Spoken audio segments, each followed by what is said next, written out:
আজকে সকালে 8:30টায় আমি যশোরে গেছিলাম।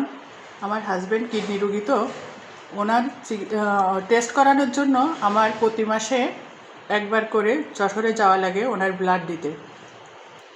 ব্লাড দিলে ওরা আবার সেটা ঢাকায় পাঠায়। ঢাকায় পাঠালে ট্যাগ লেভেল পরীক্ষাটা ঢাকায় করতে হয়, যশোরে হয় না।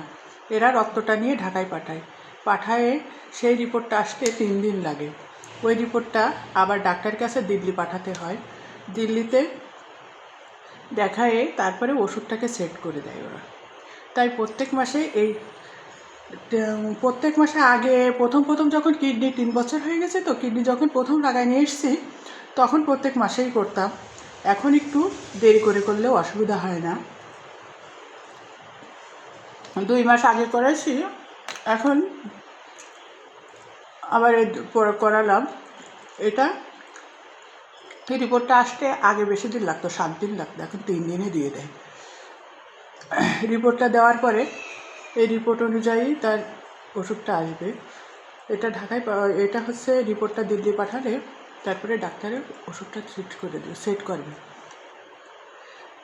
আমি সকালে 8:30টায় যাই। আজকে একটু ঘোরাঘুরি করে আসতে দেরি হয়ে গেছে।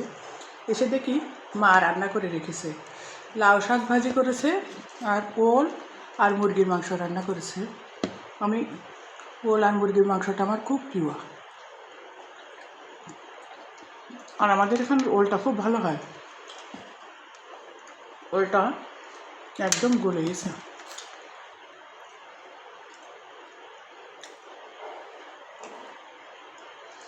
আর আমার মা খুব ভালো রান্না করে।